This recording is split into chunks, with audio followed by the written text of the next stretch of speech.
the point of today, is we're going to show how do derivatives relate to things in the real world. And so definitions, the average rate of change of a function should look like the formula for average velocity that we saw last time.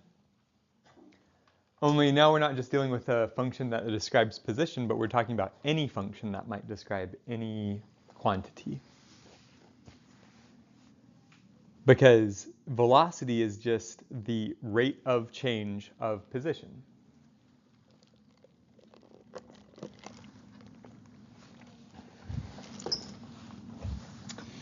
The instantaneous rate of change is the derivative. That's just another fancy way of saying derivative, but the derivative is the instantaneous rate of change. And if you ever see this word in a math class, like you want to optimize something, like let's optimize our profit, or let's optimize the car's fuel efficiency, that means you're trying to maximize or minimize something. If you were optimizing profit, then you would be maximizing profit. If you were finding the optimal route from here to McDonald's, then you'd be trying to find the minimum distance or the minimum time traveled across all possible routes. And so optimizing is just finding a maximum or a minimum. And so if you're ever asked to optimize something, you're thinking, what am I taking a maximum or minimum of? So exercise 1 says, the City of Olathe Water Utility is filling a new water storage tank for the first time. The following function describes the volume of water in the tank in thousands of gallons as a function of time. And as is my style, I have a typo where I put an X instead of a T, but that should be a T.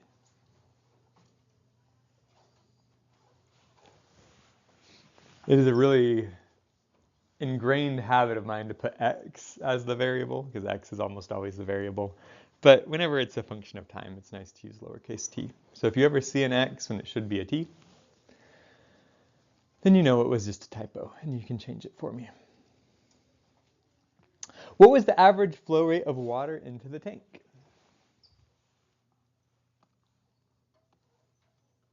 Well, in this context,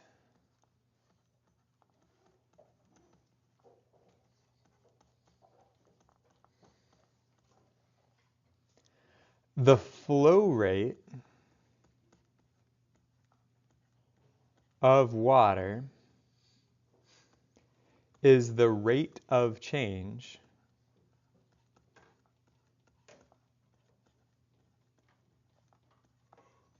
of the volume of water, right? Oops.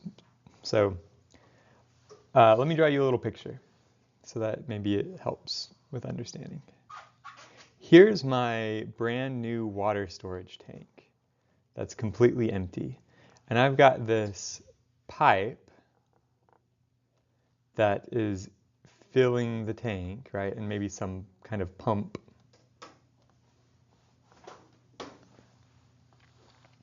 And water flows through this pipe and into the tank. And right here, I have a flow meter that tells me how quickly the water is going into the tank. And then over here, I've got some kind of level gauge. And so with the level gauge, knowing how high the water is in the tank, and knowing what the radius of the tank is, I could tell you what the volume of water is in the tank, right? And with the flow meter, it tells me how quickly the tank is filling up. Well, the only function we're given in this problem is a function that describes the volume of water in the tank as a function of time. But what the question is asking is, if I were to average the values of this flow meter, what's the average flow rate of water into the tank? Well, the tank volume is changing over time in a way that's equal to the flow rate. That's where the water's coming from. And so the flow rate is the rate of change of the volume. Does that make sense? Cool. So now we can use our average rate of change formula because we are trying to find an average flow rate. And our average rate of change formula would have us take my function evaluated at the end point, which is t equals 48, minus my function evaluated at the start point, which is t equals 0, divided by the end point minus the start point. And in a lot of these problems that I write, the start point is usually 0, because why would you, I don't know, why would you start your lowercase t timer at any other point besides 0? But if it was like based on a clock, maybe your start time is like 3 p.m. and maybe your t is equal to 15 or something like that. But that's the formula you would use. So we have to get out our calculator and evaluate this function where t is equal to 48. And so I'm going to type in 800 times open parentheses arctangent of 48 minus 1, I just type in 47 into my calculator, plus pi divided by 4, close parentheses, and that's going to give me the number 71,653.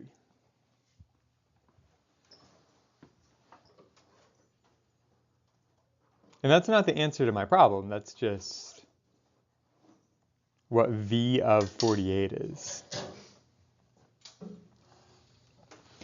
And then I'm going to subtract what I get if I plug in t equals 0 into my volume function.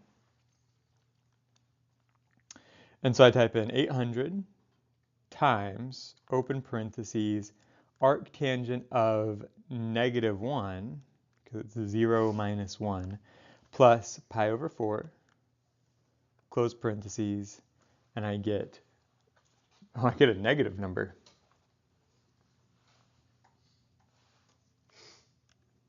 Am I using the wrong arctangent? Let me make sure that my calculator's in radians. Nope, my calculator was in degrees. That's why I got a negative number. So if I actually put my calculator in radians, this should be 0. But since my calculator was in degrees, I got the wrong number here. This is the TI-30X2S calculator. It's good to make sure that you're using the right thing, degrees or radians. Otherwise, we'll get the wrong answer. There's a button that says DRG at the very top. And if you press DRG, it'll pull up the screen that says degrees, radians, GRD.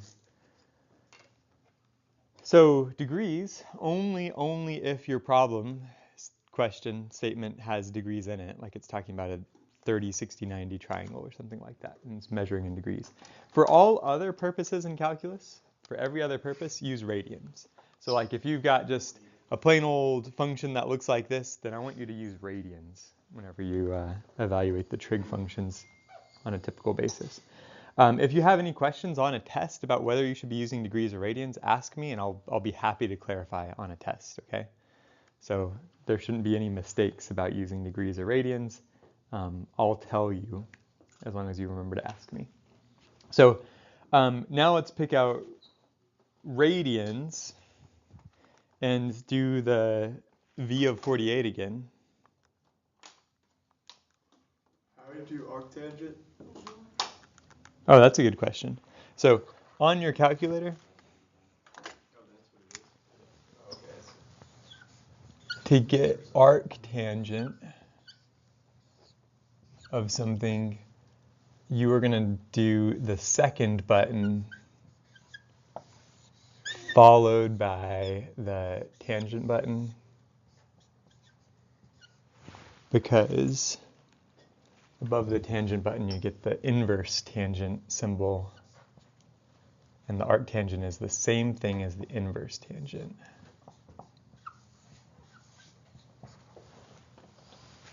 Okay, that's how you do arctangent. So we're in radians. We've got my arctangent of 47 plus pi over 4. And the answer I should have gotten the first time is 1868. Is that what you got? Okay.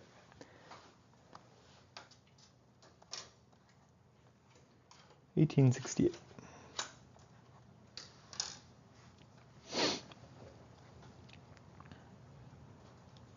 Divided by 48. So take that number, divide by 48.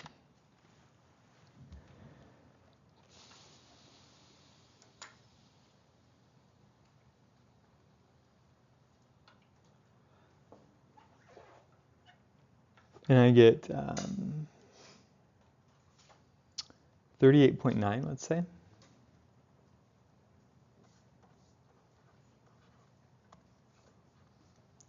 And that is in units of thousands of gallons per hour. So the average rate at which they are filling this tank is 38.9 thousand gallons per hour. Now, we're supposed to find the function that describes the flow rate of water as a function of time. And this is just going to be the derivative. Because remember, in this context, flow rate is the rate of change of the volume. And the rate of change is the same as the derivative. The derivative is the instantaneous rate of change.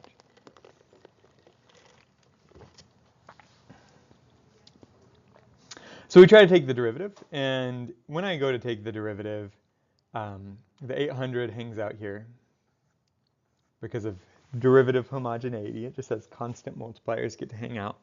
The derivative of arctangent is 1 over square root of 1 minus x squared. That's just 1 over x squared plus 1. It's the easy one, right, to remember. So the derivative of arctangent is 1 over x squared plus 1. And then the pi over 4 is a constant. The derivative of a constant is 0.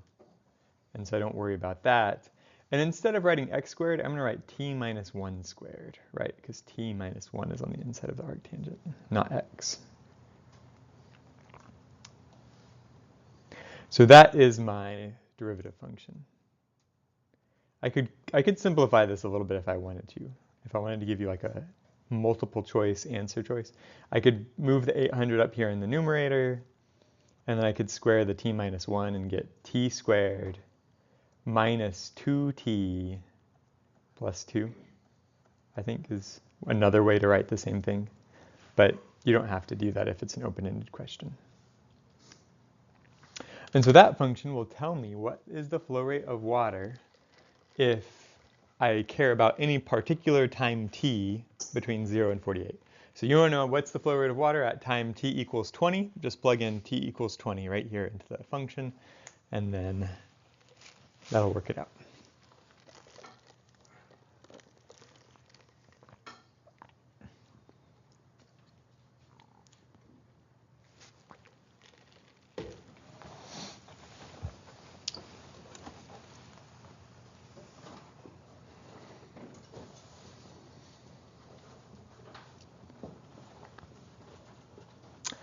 The next question says, when was the tank filling the fastest? And fastest means I'm looking for a maximum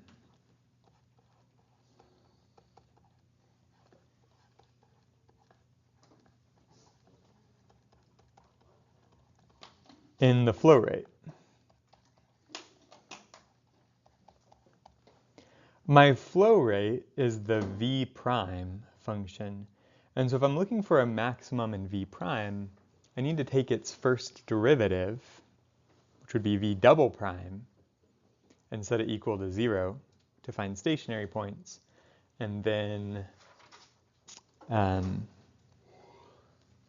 need to maybe test values of the first derivative in between those stationary points to see if it's positive or negative, and determine when it's increasing and when it's decreasing, and where the maximums and minimums are. So let's try that. To get a maximum in v prime, I'm going to have to take its derivative, which is called v double prime. And the derivative here, I could use the quotient rule, or I could use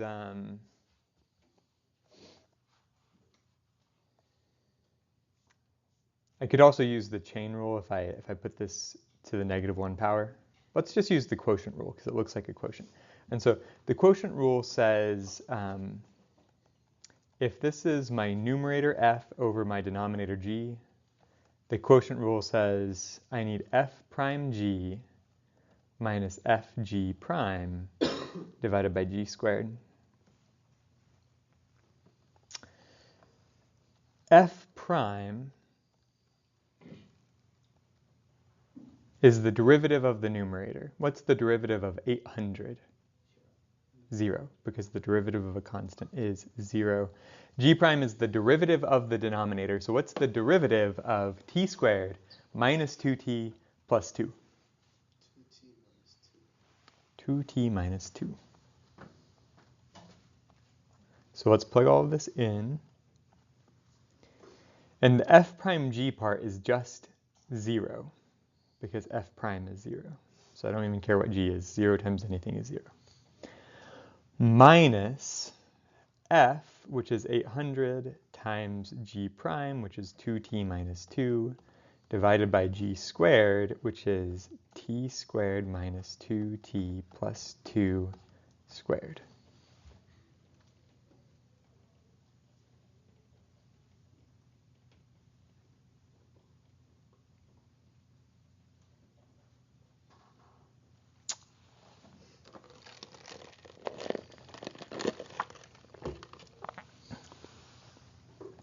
And remember what we're doing now. We're looking for a maximum in the flow rate. So we're looking for a maximum value of v prime. And these maximums are likely to occur at stationary points or also possibly end points, right? Maybe the maximum flow rate is right when you start or right at the very end.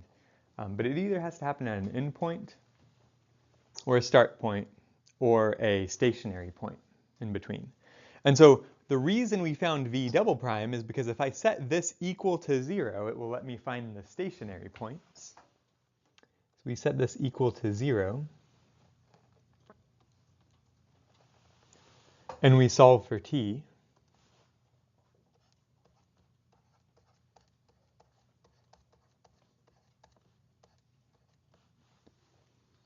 And if I multiply both sides of this equation by the denominator, t squared minus 2t plus 2 all squared, well, 0 times that denominator is still 0, right? So I could write negative 800 2t minus 2 equals 0. And then I could divide both sides by negative 800. And 0 divided by negative 800 is still 0. And I could divide both sides by 2, and 0 divided by 2 is still 0, and then add 1 to both sides, and that tells me t is equal to 1 is a stationary point.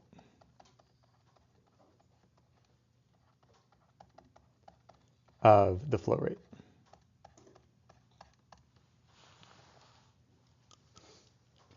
Now that I found a stationary point of the flow rate, that means any maximum or minimum has to happen at t equals 0, t equals 1, or t equals 48. Because that's my start point, my only stationary point, and my end point. Those are the only places where maximums or minimums can happen.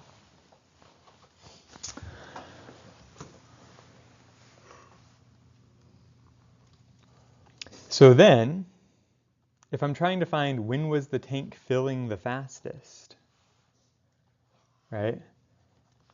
I might say, well, here's t equals 0, here's t equals 1, and here's t equals 48, my start point, my stationary point, my end point.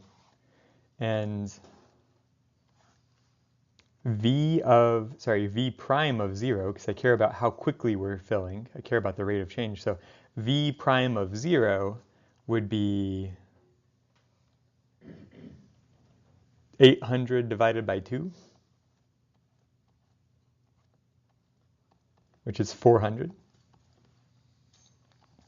V prime of 1 would be 800 divided by 1 minus 2 plus 2, so it would be 800. And V prime of 48, I'm going to need to use my calculator to find V prime of 48.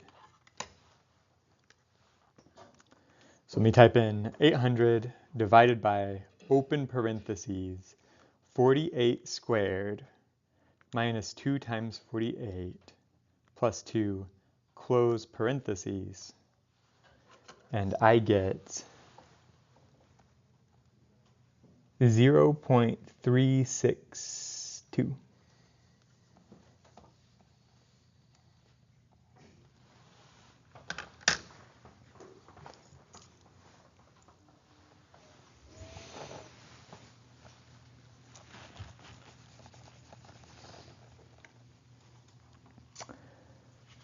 When was the tank filling the fastest?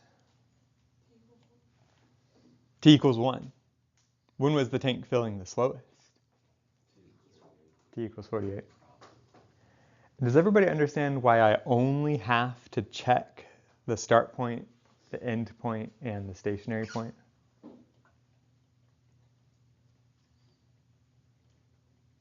Okay. Cool. So just to recap, when was the tank filling the fastest? Well, tank filling is V prime. It's the rate of change of the volume. To find the fastest or the slowest, we're talking about maxima and minima. And we can only find maxima and minima at stationary points, start points, and end points. My start point was t equals 0. My end point was t equals 48. The only stationary point I found, we could find that by taking the derivative of the function. This time it would be v double prime, only because we care about the v prime function. So take the derivative, set it equal to 0, solve for t. That's my only stationary point. We checked all the stationary points, and the fastest was t equals 1. The slowest was t equals 48.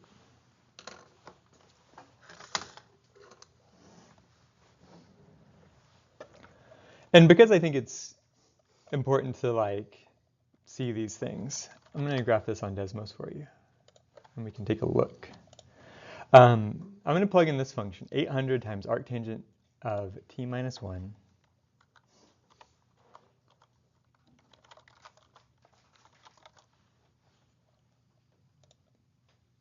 plus pi over 4.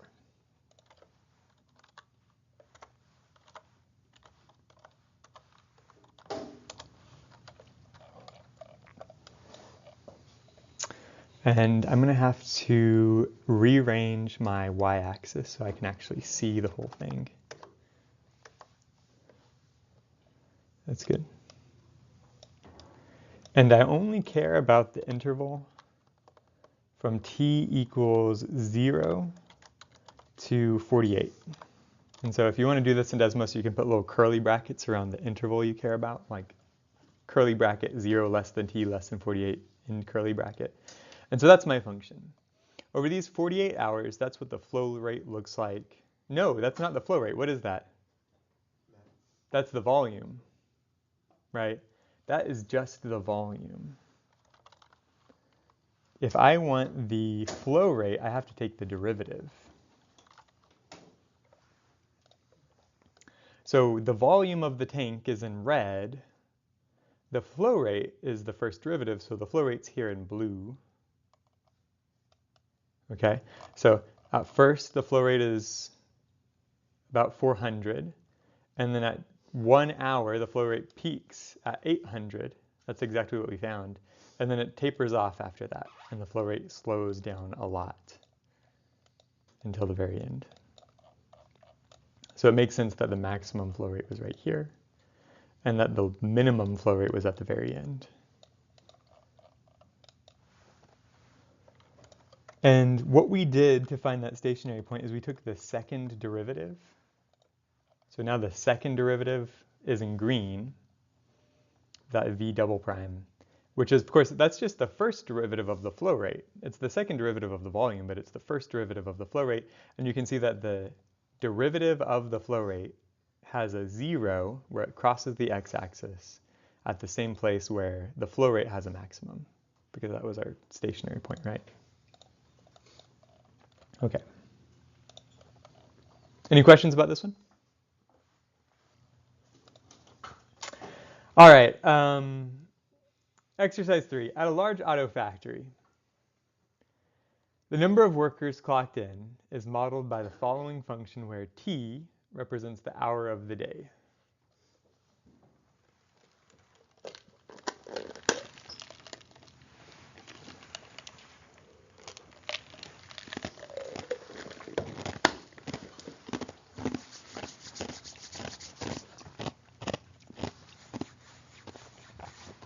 When were the most workers clocked in? So this is asking to find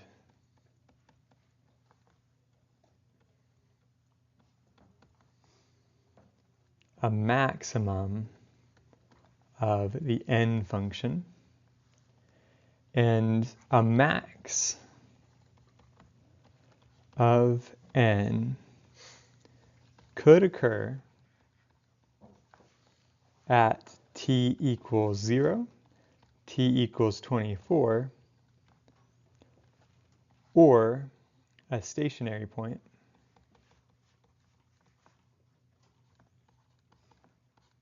where n prime of t is equal to 0, right? Because t equals 0 is the start point, t equals 24 is the end point, and then if I find a stationary point, that's another place where it could be a maximum. So we take our function and we plug, or sorry, we're gonna go ahead and take the derivative first to try to find a stationary point and see what happens. And when I take this derivative, the 600 just goes along for the ride because it's a constant multiplier. Then I immediately think to myself, this is going to be a chain rule problem, okay? We're going to use this derivative chain rule because I've got everything in parentheses raised to a -1 power. So that's like my outside function is the -1 power. So taking the derivative of everything raised to the -1 power is going to be -1 times everything raised to the -2 power. And the chain rule says, okay, now let's leave everything on the inside alone. Then we multiply times the derivative of the inside stuff. And the derivative of the inside stuff is going to come in 2 terms. This plus 1 term is just a constant. So its derivative is 0. The only term I care about is now taking the derivative of this junk, t minus 12 over 5, raised to the power 10. And so that derivative will be 10 times t minus 12 over 5 raised to the power 9, right? And then there's a third step in this chain rule, if you want to think about it that way. There's like an outside function, a middle function, and a very, very, very inside function.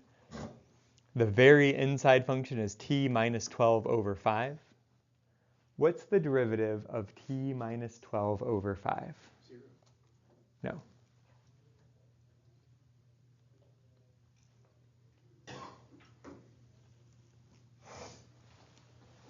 Is it undefined? Or whatever? Because you can't divide by 0. Okay, so we're trying to find the derivative of t minus 12 over 5. This is the same thing as 1/5 times t minus 12 over 5.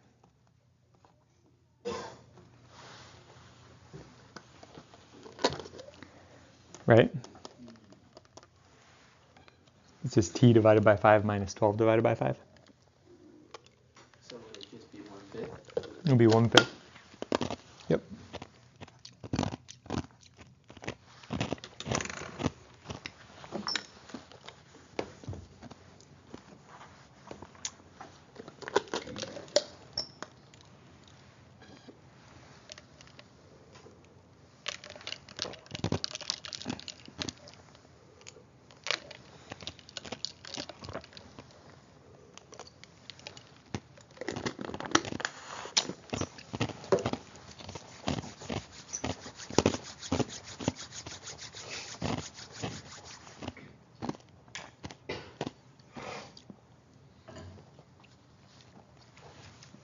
Okay.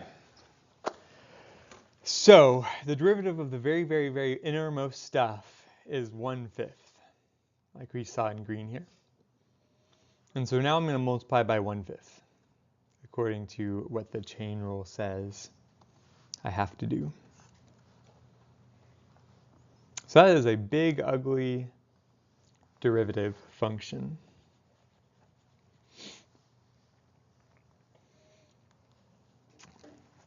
And remember what we're trying to answer. We're trying to answer when is the max. Well, the max could be at the beginning at t equals 0. It could be at the end when t is equal to 24. And it could be at a stationary point. And stationary points happen when the first derivative is equal to 0. So let's set this big first derivative function equal to 0, and then see what we get when we solve this equation for t.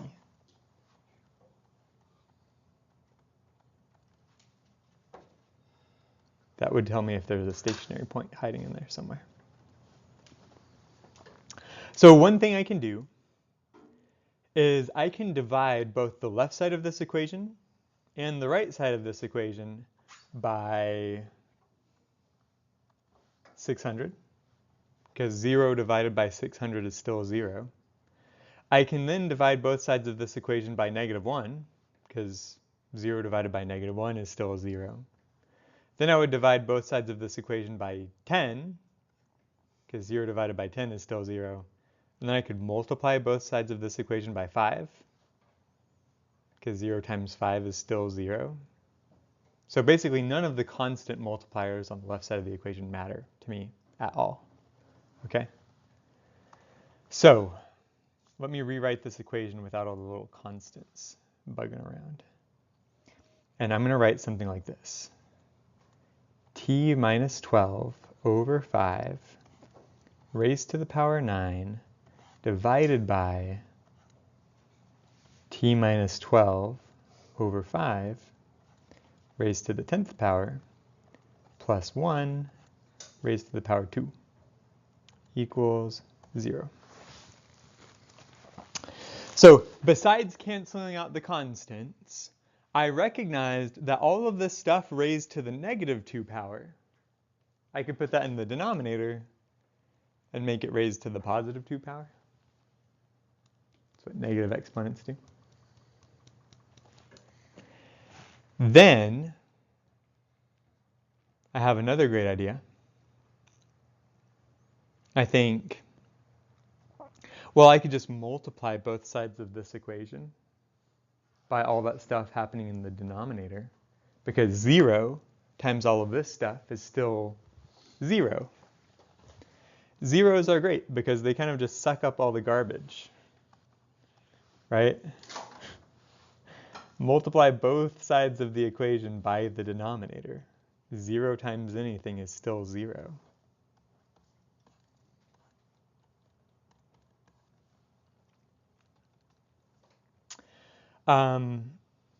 Now I can have something like t minus 12 to the 9th power divided by 5 to the 9th power is equal to 0. Well, you know what I'm going to do next.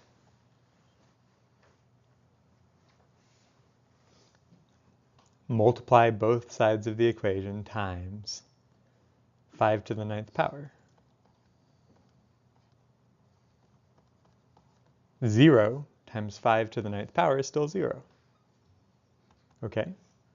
Well, what about getting rid of this ninth power.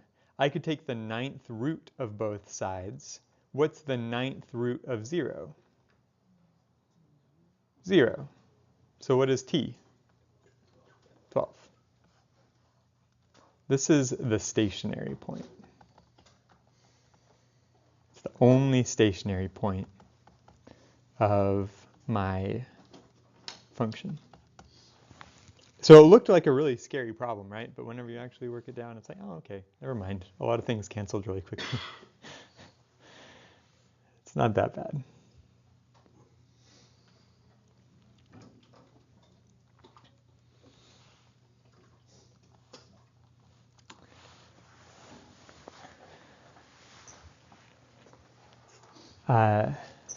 Where was it that we saw that dog?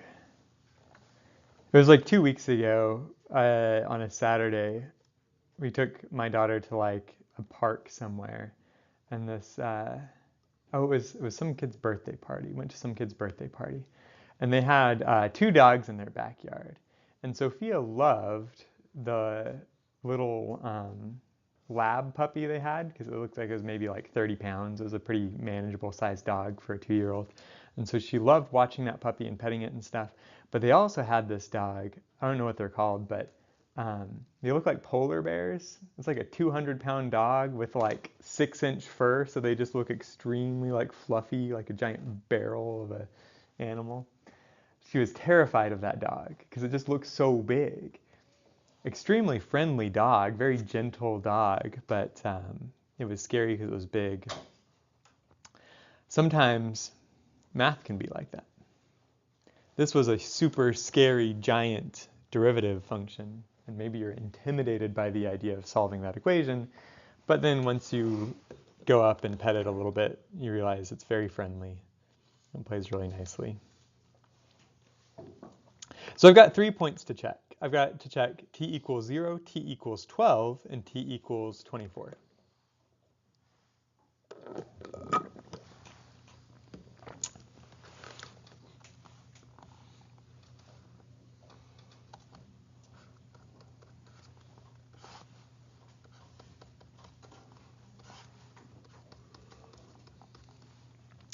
And we want to know when were the most workers clocked in, so I'm going to take n of 0. In other words, evaluate this capital N function where I set t equal to 0.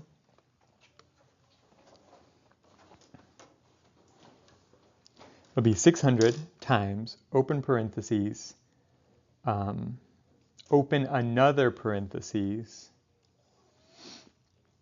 0 minus 12 divided by 5, close parentheses, raised to the power 10, plus 1, close parentheses, raised to the power negative 1. And I got 0.0946.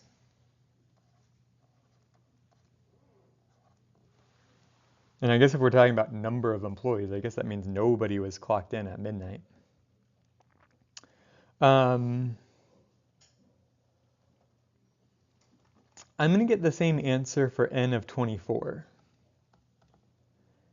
I don't actually have to type this into my calculator because I am very observant.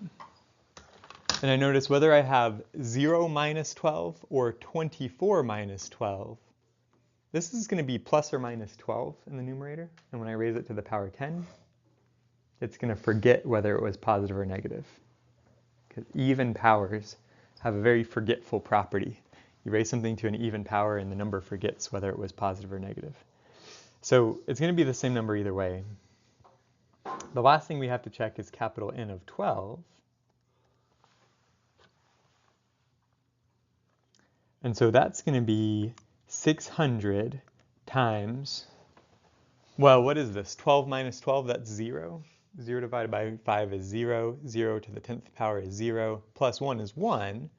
1 to the negative 1 power is still 1. And 1 times 600 is 600. So I didn't even need to put in my calculator. I just know that's 600. Do a little bit of mental math here.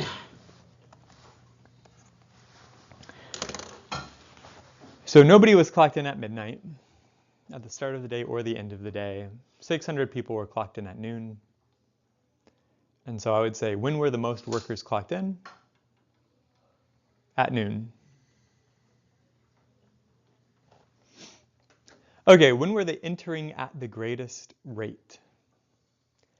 Entering at the greatest rate means you want to find the maximum of the n prime function. That means you need to take the derivative of the n prime function and get n double prime of t. And then you set that equal to 0, and you work it all down, and you solve for t, and you find the stationary points and so on. When were they leaving at the greatest rate is going to be kind of the same question, except you're going to be finding minimum, but you still find stationary points to find minimums, just like you do for maximum. So.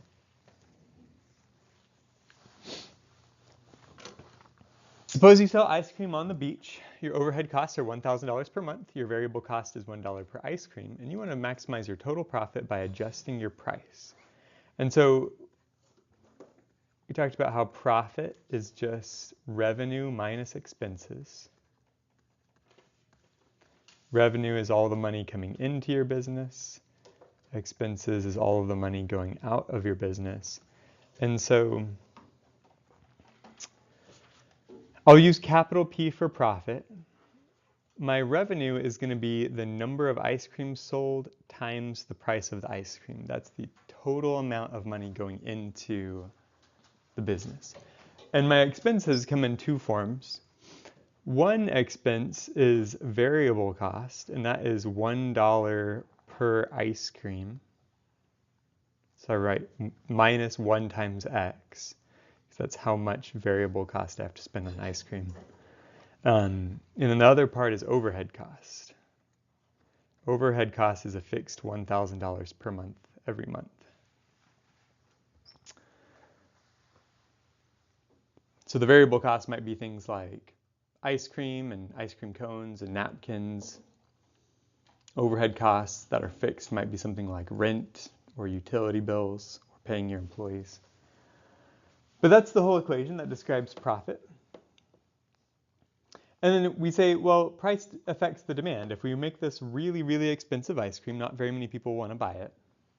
If we make the ice cream super duper cheap and affordable, then maybe a lot of people are interested. And so we have to come up with some kind of function that models how demand, x, is a function of the price, y. And so this is just something that I came up with that we could work. And what we're going to do is we're going to plug this definition of x into our equation here. And so first thing I might do is I might factor out the x. I'm going to factor out the x because instead of having to replace it in two different places, I only have to plug in this expression one place here now. And so that makes it slightly more tractable.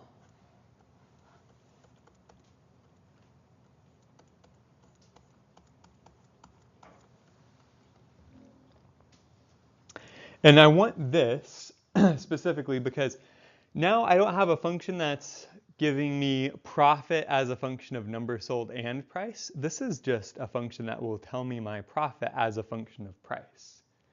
And so now I can actually do that optimization problem. I can figure out what is the price that's going to give me the optimum profit. And to do that, to find the optimum, we know optimum profit is really the maximum profit. And to find a maximum, we need to find stationary points first. And to find a stationary point, I take the derivative of profit with respect to price. And in the derivative, the minus 1,000 is going to go away, right? Because that's derivative of a constant is 0. The 9,000 is just going to hang out because it's a constant multiplier. It just goes along with the derivative. The tricky part is this. The tricky part is I'm like, what is the derivative with respect to y of y minus 1 divided by y squared plus 1. And for this, I'm going to use the quotient rule. The quotient rule says if I've got f divided by g and I'm taking the derivative, this is f prime g minus fg prime divided by g squared. So f is y minus 1, f prime is going to be 1. G is y squared plus 1, so g prime is going to be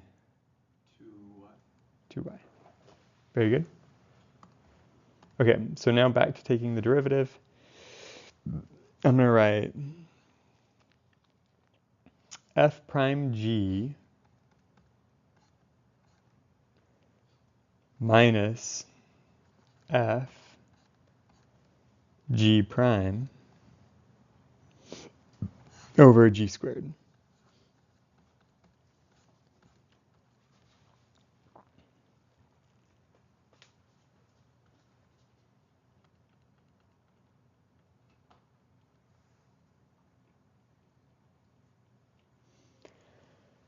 Go ahead and simplify this as much as I can.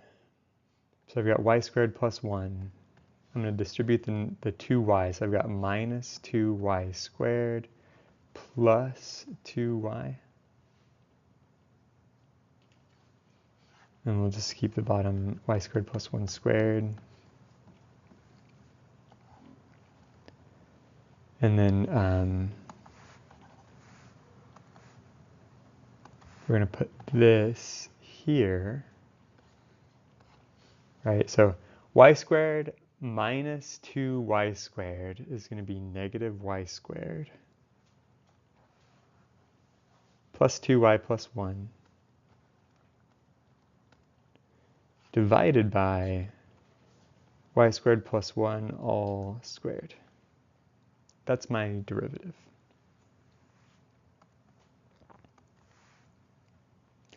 And we're going to find the stationary points of profit with respect to price by setting the first derivative equal to 0.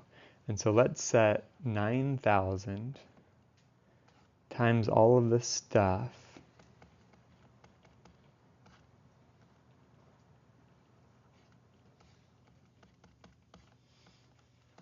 equal to 0.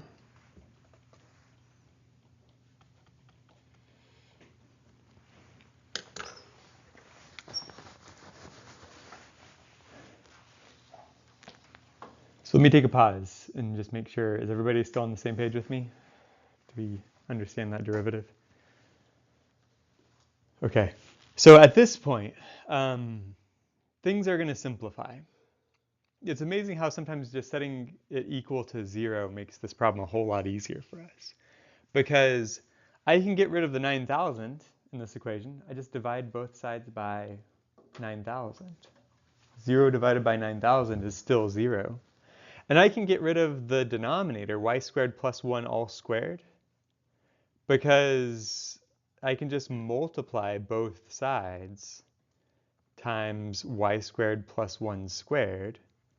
And on the left side, that gets rid of my denominator. And on the right side, we have 0 times y squared plus 1 squared.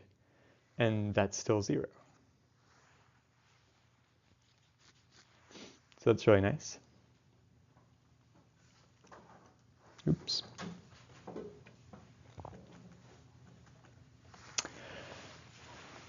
This is what we call a quadratic equation. Do you know how I solve a quadratic equation? I could try to factor it. I don't think that factors very well. I think you have to use the quadratic formula in this case. Whenever you can, be my guest and try to factor, because most problems do factor, but not this one. So we'll actually need to use the quadratic formula here, which is negative b over 2a plus or minus the square root of b squared minus 4ac divided by 2a. And that means negative 2 divided by negative 2 plus or minus the square root of b squared minus 4 times negative 1 times 1, so it's plus 4, I think, divided by negative 2. So in other words, y is equal to 1 plus or minus the square root of 8. And the square root of 8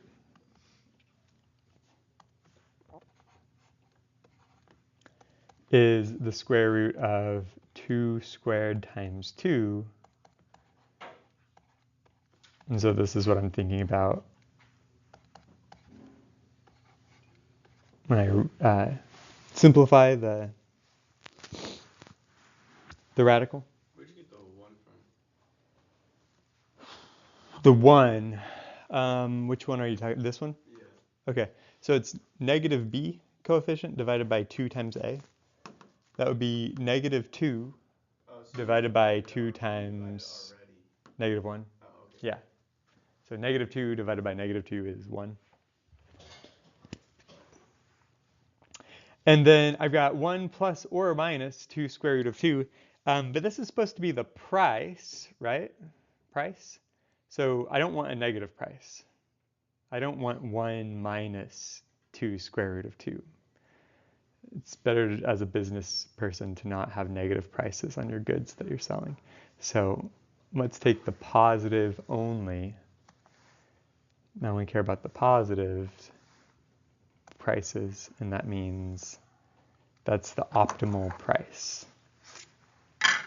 If I want to get the most profit from my business, then I need to sell my ice creams at a price of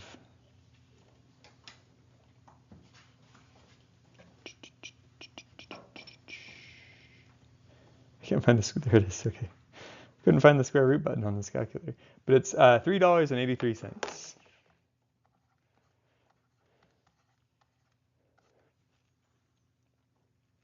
And that's supposed to strike a balance. If I charge more for each ice cream, then each ice cream brings in more revenue at the downside of having less demand and fewer people buying ice cream.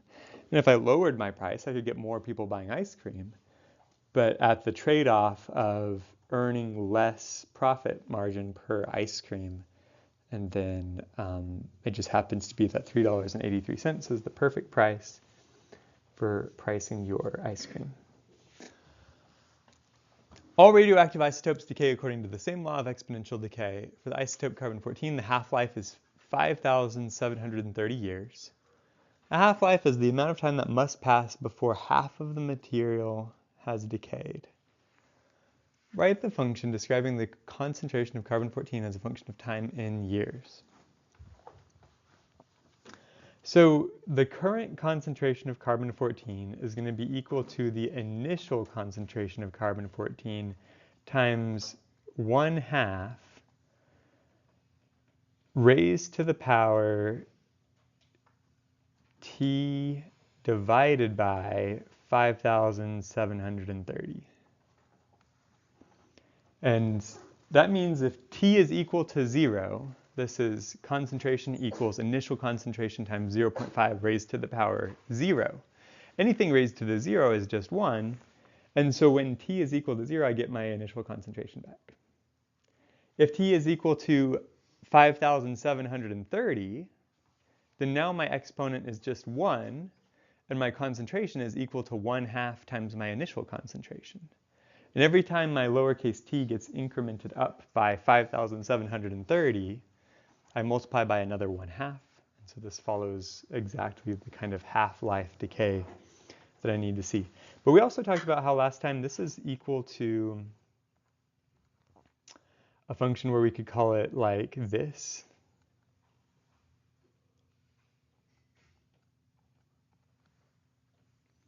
And the k here, well, let me write it like this first so you can see exactly what I'm doing. I'm going to make this natural log of 1/2 times 1/5,730 times t, all in the exponent there. And that's because E raised to the power natural log of A is equal to A. And if I've got e raised to the power of natural log of a raised to the power of x, that's the same thing as a raised to the x.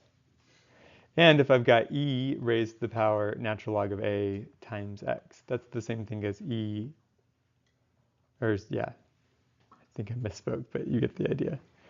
If I'm doing two consecutive powers, I can just multiply the powers. That's on your properties of exponents sheet. So these are really the same thing if you remember your exponent properties. And this is nice because I like e to the stuff because it's easy to take derivatives of e to the stuff. I just need to type in my calculator, what is natural log of half divided by 5,730, and I get something like this.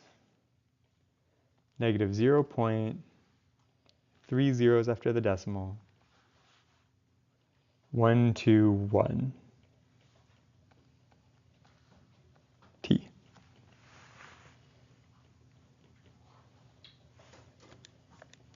Okay.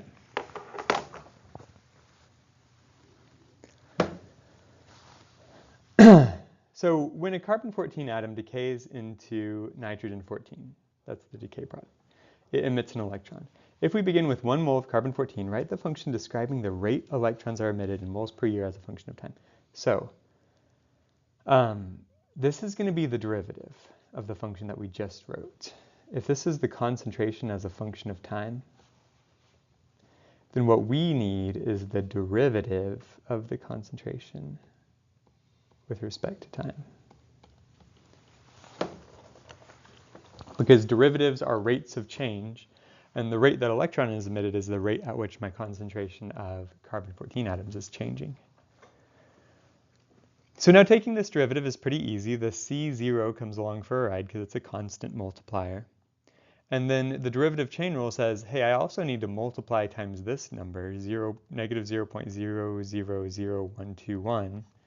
And then I have e to the power negative 0.000121 t. That's my derivative.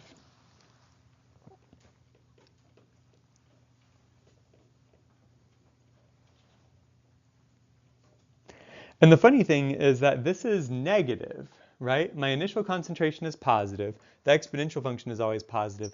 But this is negative because of this negative number here we're multiplying by. And that makes sense because we're talking about the rate of change in concentration, and as they are decaying, the concentration is going down, and so a negative rate of change tells me my concentration is going down and not up. If it was positive, it would be going up. If it's negative, it's going down. And so that negative is telling me that my rate of change is changing down. It's reducing the number of carbon atoms, and that makes sense. But if I really wanted the rate electrons are emitted, well, electrons aren't, I mean, they're negatively charged, right? But we wouldn't say that we have a negative number of electrons emitted. And so really, the answer to this question is C naught times positive 0.000121 times e to the power negative 0.000121 t. Because we're not counting a negative number of electrons that are emitted, it's a positive number. And I even think that last time on Thursday, somebody was trying to tell me this, and I was just not aware of what they meant, and so I wasn't paying enough attention. But maybe somebody already knew this in class last time, and they just failed to recognize it.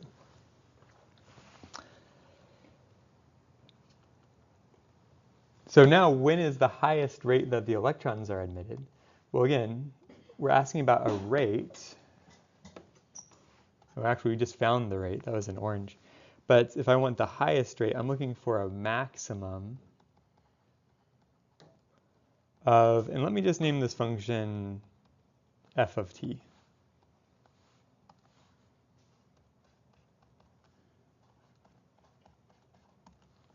And to find a maximum of f of t, we need the stationary points. That's where the derivative is equal to 0. And the derivative of that function is going to be c naught times positive 0.000121 times negative 0.000121 times e to the negative 0.000121t. That is the derivative here.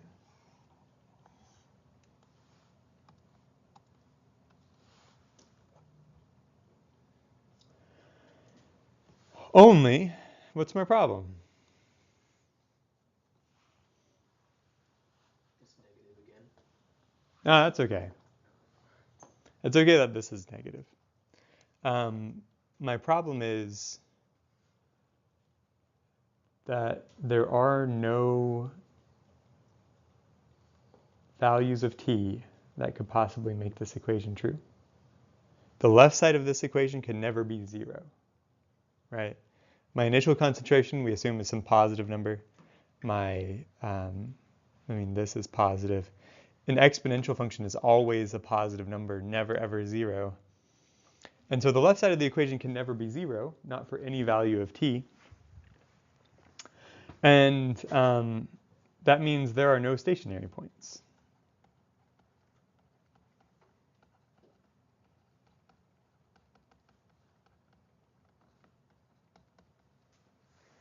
Well, okay. Suppose then that this is a timeline. And here's time t is equal to 0. I've got some concentration that decreases over time, like this.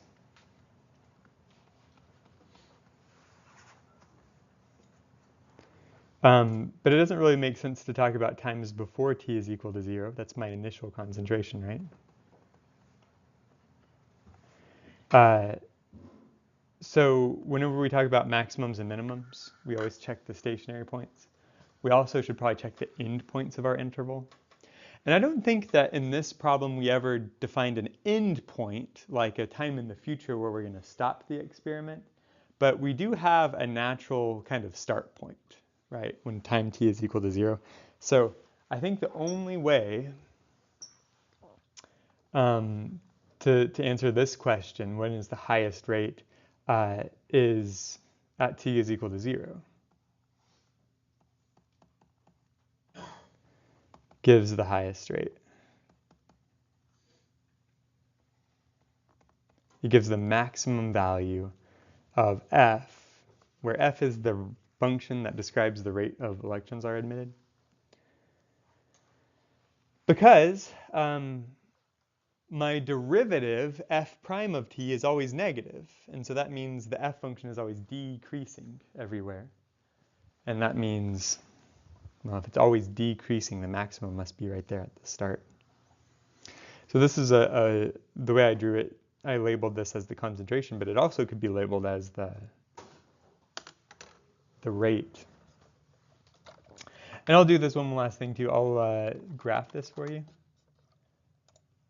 where we had something like,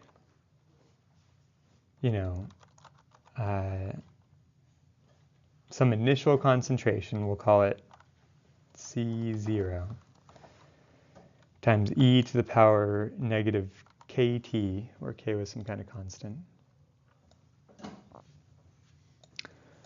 So that's what my concentration curve looks like. And maybe I only care for a t greater than 0. So this is my concentration curve.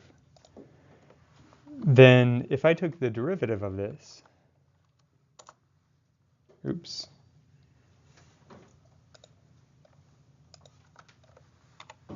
Okay, there we go.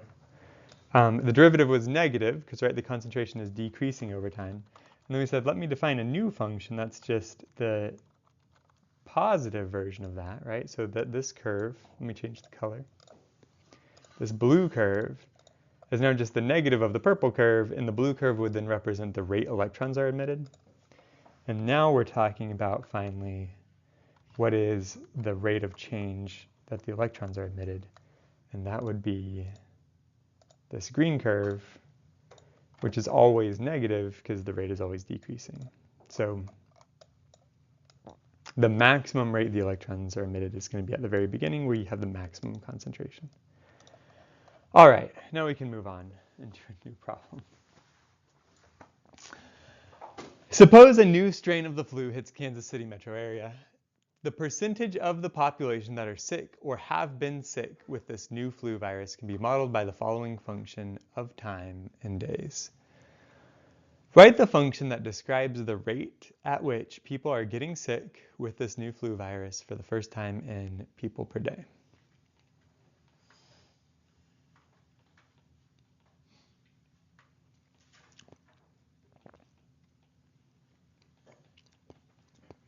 So the lowercase f is the percentage of the population that are sick or have been sick. And that should, as a function, only go between 0 and 100 for it to make sense as a percentage.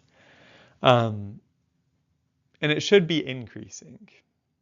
There's no way that you can have fewer people over time that are sick or have been sick.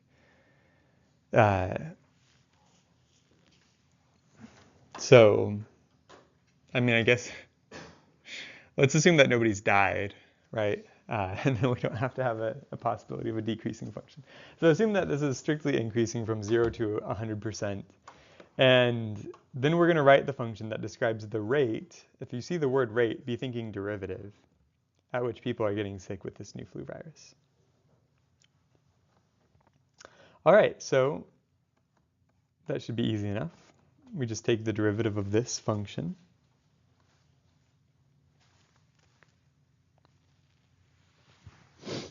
And the 100 is just a constant multiplier, right? It's just going to come along for the ride, so I can write the 100 right here. And what I'm left with is thinking about taking the derivative of 1 over 1 plus e to the power negative 0.05 times t minus 70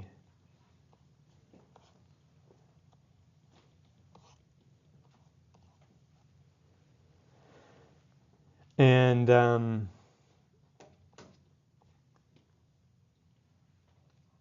I'm dividing two things. Like I've got one thing in the numerator divided by something in the denominator, so I can think about this as the derivative quotient rule. I'm going to write down the derivative quotient rule over here. And that says f prime g minus fg prime divided by g squared. And then let's label f is 100, so f prime is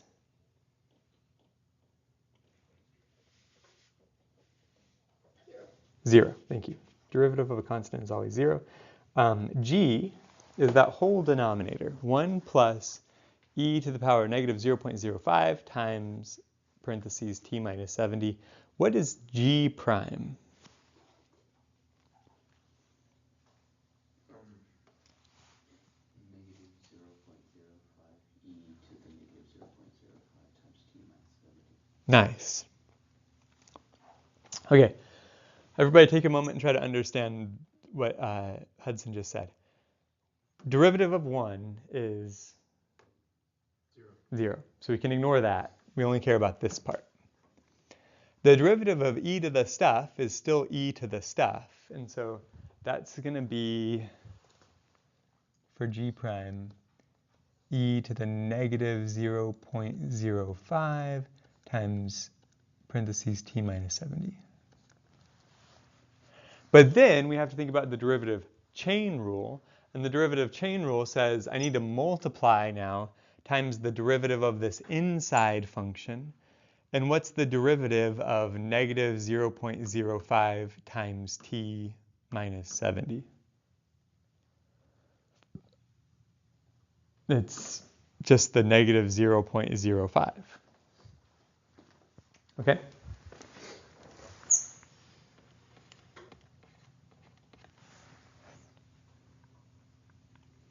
And now we're ready to use the quotient rule formula. And that quotient rule formula says f prime g, so that's 0, minus f times g prime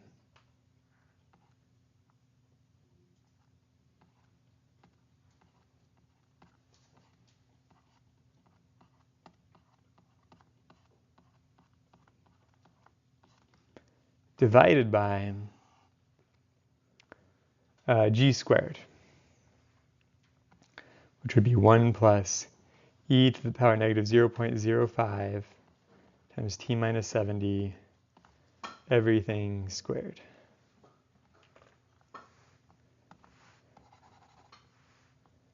That is my derivative.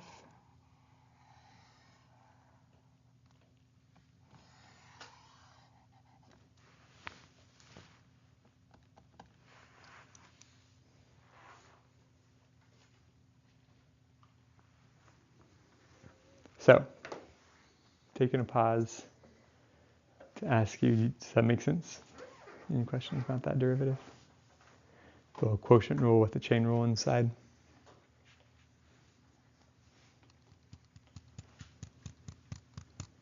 All right, the next question is asking, what is the average rate of new illnesses per day for the first 50 days? So when it asks for average rate, that's not the derivative. The average rate has a formula. Let me scroll back up and I'll show you the average rate of change formula.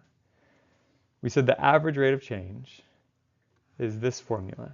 You evaluate the function at the end point minus the function at the start point divided by the end time minus the start time. That gives me the average rate of change. And so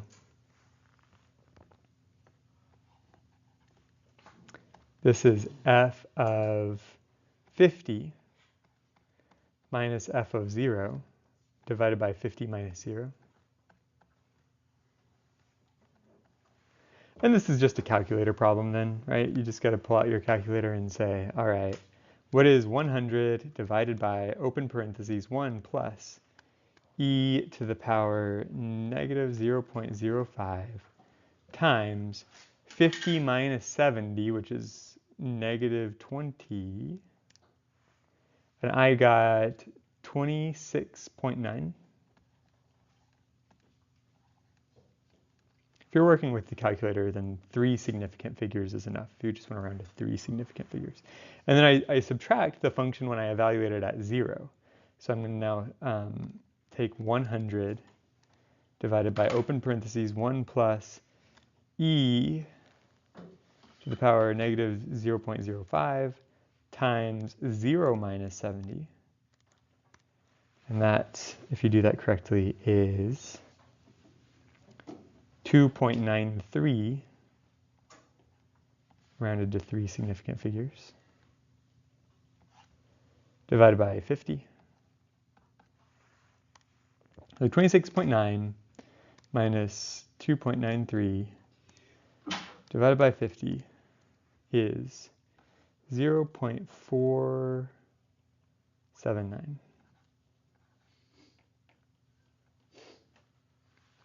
And that would be,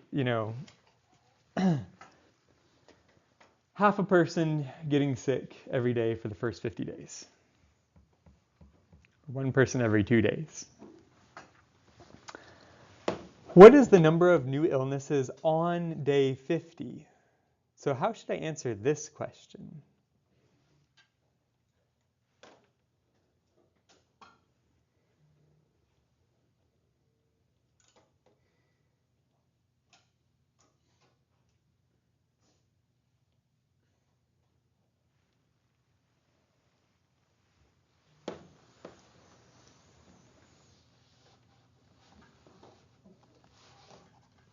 Is that the maximum? It's not asking me what the maximum rate is. It's just asking me what is on day 50. And if I want the rate on day 50, I'm going to evaluate the f prime function when t is equal to 50. So this is, again, just a can you use your calculator type problem.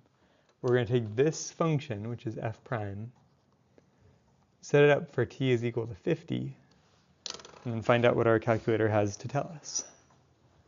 So we've got 100 times 0.05 times e raised to the power 0.05 times 20 divided by, open parentheses, 1 plus e raised to the power 0.05 times 20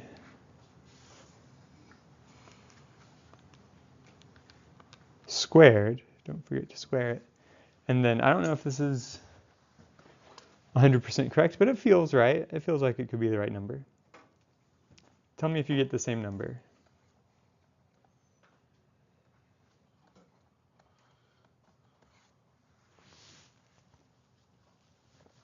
And that sort of passes my initial, like, does this make sense? My initial sanity check. Because I just found the average rate was 0.48, and the number of new illnesses is about twice that.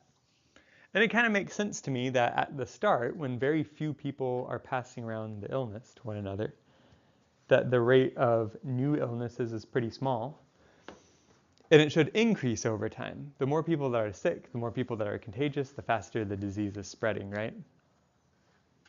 So it makes sense that the average over the first 50 days should be slightly lower than the rate on day 50 at the end of that period. Now,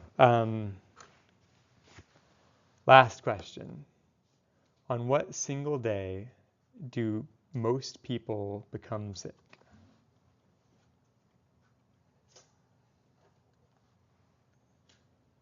What are we asking for here?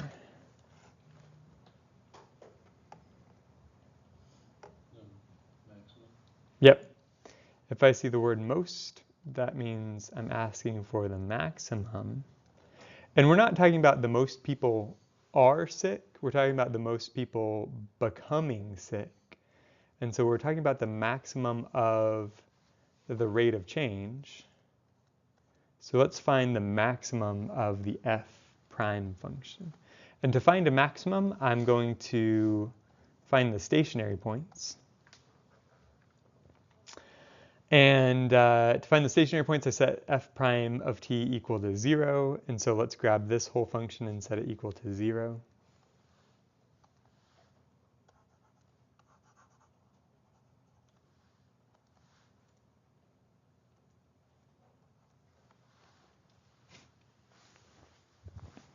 I could rewrite the whole thing, but I'm a lazy person. So rather than rewrite this entire orange monster up here, let's all agree that if I took this equation and I multiply both sides of the equation times all of this junk in the denominator, like I multiply both sides of this equation times 1 plus e to the negative 0.05 times t minus 70 parentheses to the 2 power. Then I can get rid of it on the left side, and on the right side, I'm multiplying times 0. So the denominator can just go away when I set it equal to 0. Cool. So now we've just imagined away the denominator. What about all of these constants? I could divide by 100, right, and get rid of that. 0 divided by 100, 0. I could divide by 0.05, and 0 divided by 0.05 is still 0. So the only thing I'm really going to copy down is this part. E to the power, all of this junk equals 0.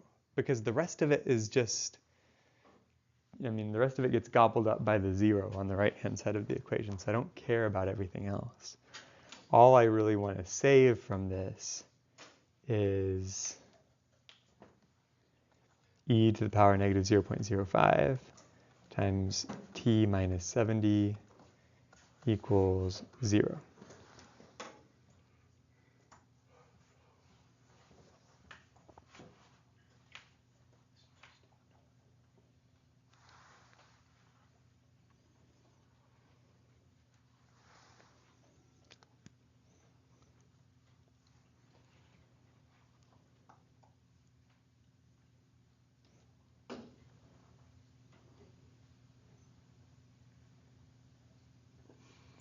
Well, no, I'm not so sure.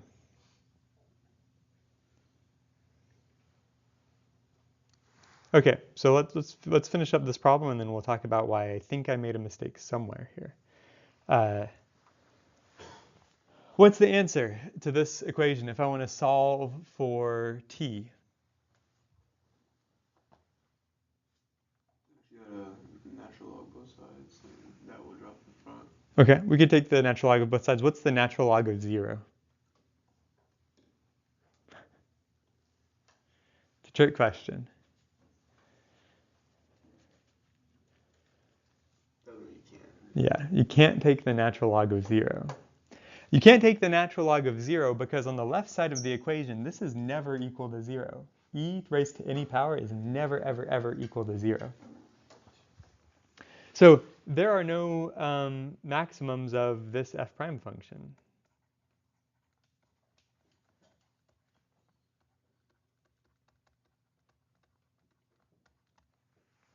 But that makes me think that I made a mistake. I feel like I made a mistake because there should be a point at which this rate reaches a maximum. Do you know what I'm saying? Like, we're starting off with a pretty slow rate, and then the rate should be increasing because, you know, it's going from a low number to a larger number. And then it's got to stop, right? Your population only has 100% of people. You can't continue to get people sick after everyone else has been sick.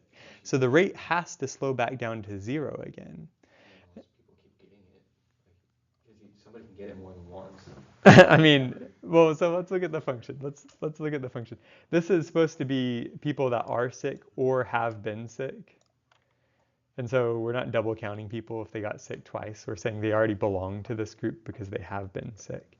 Let me graph this on Desmos and we'll do a little bit of investigating.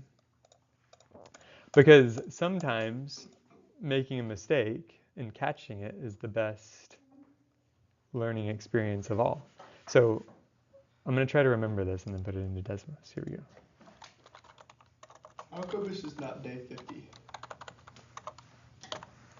Day 50 was just a random day we made up for the question. It's not necessarily the maximum. But let's do 100 divided by 1 plus e raised to the power negative 0.05 times t minus 70. See what it looks like.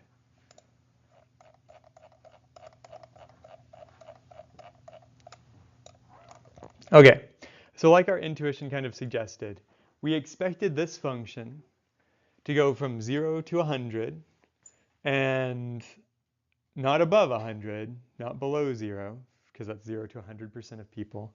And it should be increasing over time because more and more people are getting sick or have been sick. Now, looking at this curve, where is the maximum rate of change?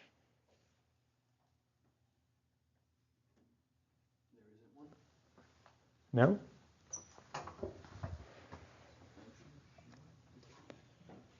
Remember when we were doing curves and I said the derivative is starts with an S? Slope. The slope. Where does this curve have the greatest slope? In between 0 and 50. Yeah, right there. That is where this has the greatest slope. And I can see it even better if I graph the derivative.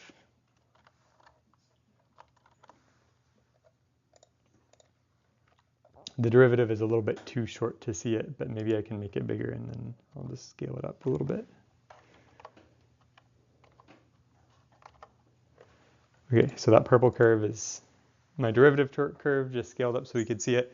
And the derivative does reach a maximum at x equals 70. So when you're working test questions or homework questions or any kind of calculus question, I guess one lesson from this you can learn is, does the answer make sense? You know, always be asking yourself this. Every time you come to an answer and you feel like you've solved the math, think, does that actually make sense, or does this mean maybe I did something wrong along the way? And I wanted to stop and graph this because when we found the answer that there are no maximums of the derivative function, I thought, that doesn't sound right. We're going to have a function that's increasing, but it's capped off at a certain point. That means that there's got to be a place where we reach a maximum slope before it levels off. And for some reason, we haven't found that. And so now the goal is we go back and we look and we say, where did we possibly make a mistake? Did anybody notice any kind of mistakes we made along the way?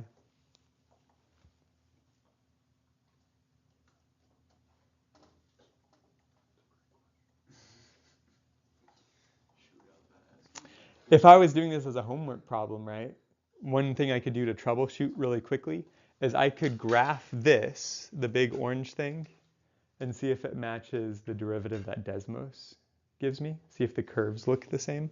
So let's graph the big orange block that we found. And it's kind of annoying. It takes a little while. But we can try that. It's really hard to remember these when I click back and forth between the windows, but here goes. It was negative 100 times negative 0.05 times e to the power negative 0.05 times t minus 70 divided by, open parentheses, 1 plus e to the power negative 0.05 times t minus 70 all squared. And let's double check and make sure. The purple curve is not just the derivative, but it's the derivative times 20. So let me scale it up by 20. Oh, and it is. So we actually did find the derivative correctly. That's the right curve. Now the question is, what did we do wrong here? I see my issue. Do you see the problem that I have? I just realized it. I want you to realize it. Huh?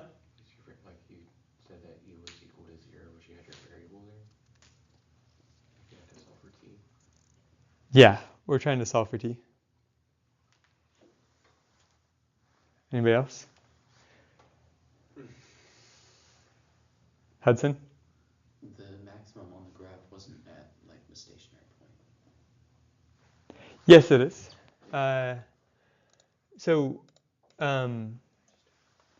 Well, and we have to be careful on what I say is a stationary point, right? Like in green, this green curve has no stationary points. The green curve has no maximum or minimum, right?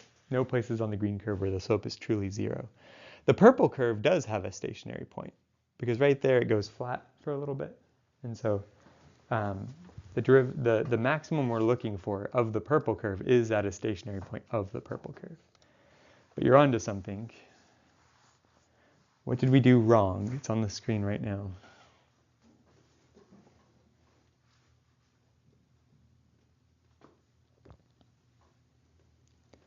If I want to find a stationary point of the f prime function, what should I set equal to 0? The derivative. Yeah, not f prime. I should be setting equal to 0, the derivative of the function I want to find a stationary point of. That's my problem. I need to set f double prime of t equal to 0.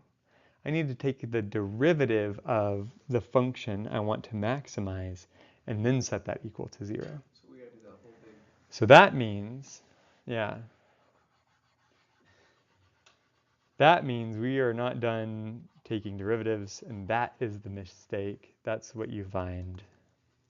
That's how you reason through one of these problems and you think. So we gotta take the derivative of that. Okay. So let us grab this guy over here. I'm going to simplify this just a little bit. I'm going to write f prime of t equals, I see 2 negatives make a positive, and 100 times 0.05 is just 5. So this is 5 times e to the negative 0.05 times t minus 70 divided by 1 plus e to the negative 0.05 times t minus 70 squared. I haven't taken the derivative yet. We're still about to do that.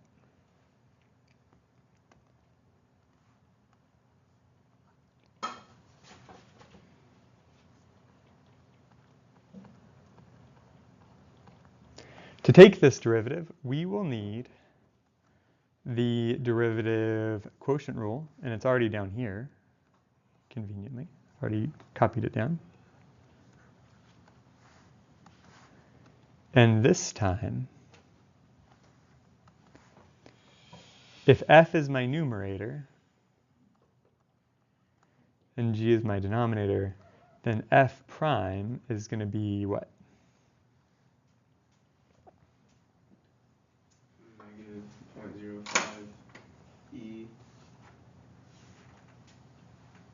to negative 0.05 t minus 70. Mm-hmm. Very good. I also multiplied by that 5. That was just hanging out. And then g prime is going to be the derivative of the denominator. And that's going to be, a lot of chain rule stuff, right? The chain rule says take the derivative of the outside function first. And so we're taking the derivative of the outside function.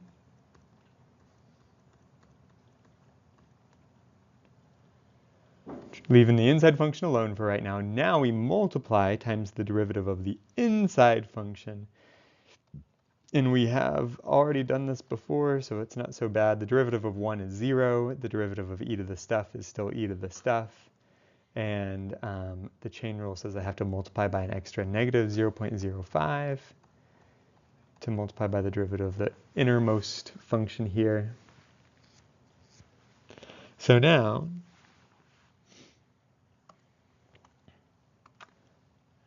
we're ready to write f prime g.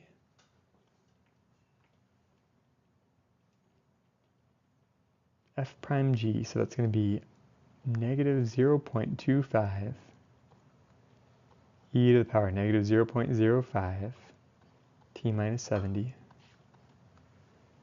times g, which is the denominator here of the f prime function, 1 plus e to the negative 0.05 t minus 70 all squared.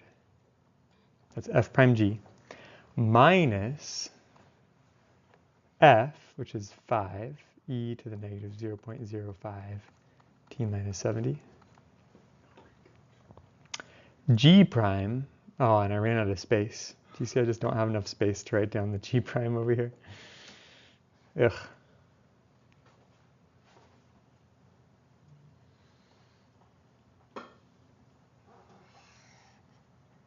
So keep in mind that g prime is right here. All divided by g squared. So it's all going to be divided by 1 plus e to the negative 0.05 times t minus 70 to the 4th power. Because squared is the 4th power.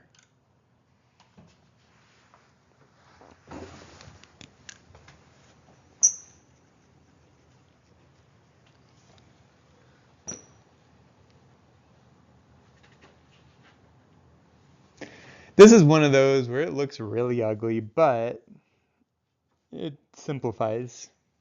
Simplifies a lot, in fact. It simplifies a lot. And when we go about simplifying this,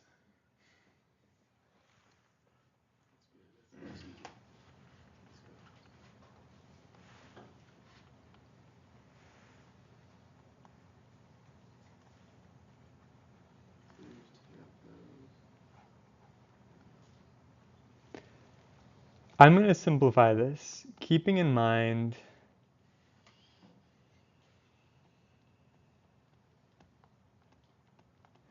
We only care about this second derivative function because we want to set it equal to 0 to find the stationary points of the first derivative function, okay?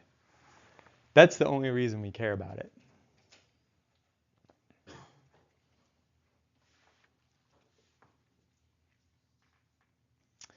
Because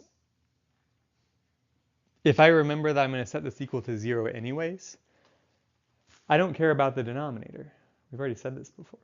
When I set this equal to 0 in the equation where this whole thing is equal to 0, I'm just going to multiply both sides by the denominator, and 0 times anything is still 0. So I don't really care about the denominator. What I care about is basically the numerator, and as I go to rewrite the numerator and try to simplify this, I'm going to try to factor out as much as I possibly can.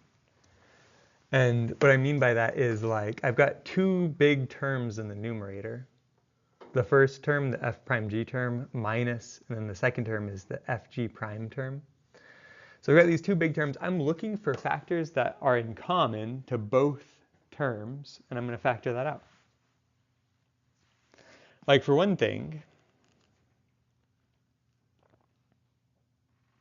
I see that e raised to the power negative 0.05 times t minus 70.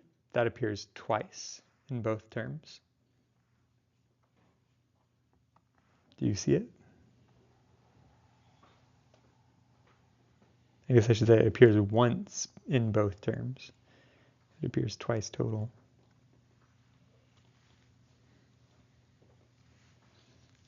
It appears again in the second term during the ... stuff that I didn't have a chance to write down, but you know. So I'm going to factor that out. And when I do factor that out, I can write it out front like this.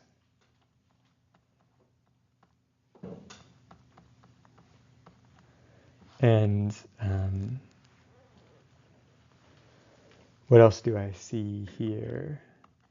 Do you see this negative 0.25?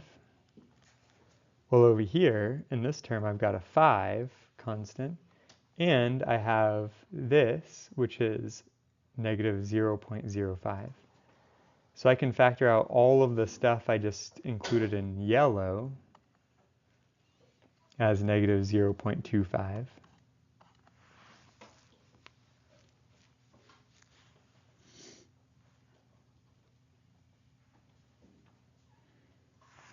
I can also factor out one of these 1 plus e to the negative 0.05 t minus 70s because it appears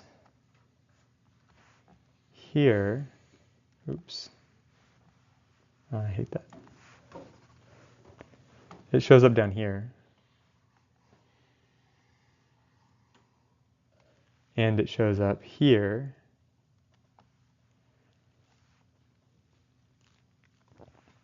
And so what I'm left with after I do all my factoring out stuff is 1 plus e to the power negative 0.05 times t minus 70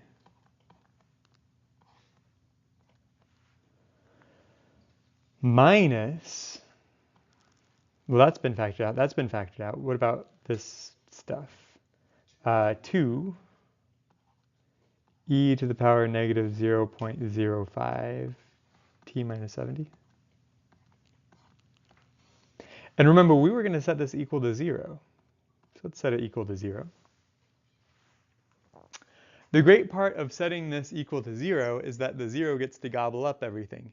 Like, for example, the 0 is going to eat up this and this and this, because I can just divide both sides of my equation by these factors over here. Divide by this, divide by this, divide by this, and 0 divided by anything is still 0. So I'm going to use my red highlighter to highlight away all of the stuff that 0 is going to eat.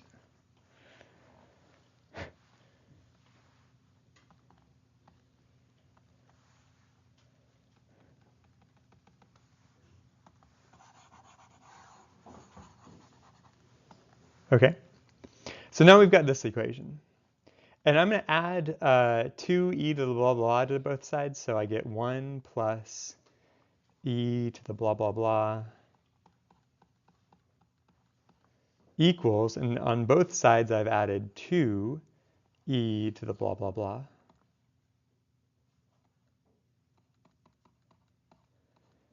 And I'm going to subtract one of those from both sides, you know, why not?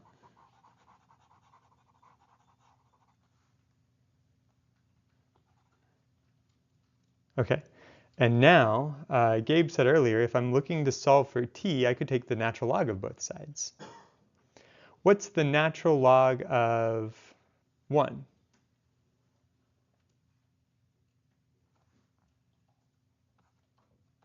0. Yeah, natural log of 1 is just 0. What's the natural log of e raised to the power negative 0.05 times t minus 70? Negative 0.05 times t to the, or t minus 70. Okay, cool. And that means t is equal to what? 70. So this is the stationary point of f prime.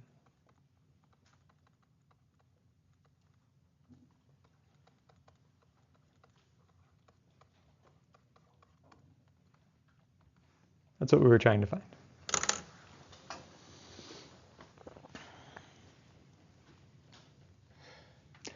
So stationary points could be maximums, or they could be minimums, or they could be places that are neither a maximum or a minimum. Except that, like, you know, you're allowed to do this. You're allowed to think about the context of your problem.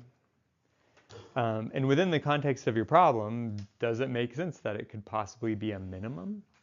Is there ever going to be a place where, you know, a disease is spreading and obviously it's ramping up, and then at some point it's got to peter out when everyone's already got it once before? Does it make sense to have a minimum rate of change? I don't think that makes sense. I think that the only way that fits that nice S-curve is if you have a maximum rate of change. There's only one stationary point anyways, and so you can't avoid having a maximum. I think logically it only makes sense if that stationary point is a maximum. Our alternatives is we could take values of the first derivative before and after and see if it's, you know, greater than or less than the point at t is equal to 70. But we've already done enough work, I think, on this problem. And now our answer, t is equal to 70, checks out with my graph. We found that the maximum of this first derivative function, the purple curve, happens at t equals 70. So that's the greatest part of the slope.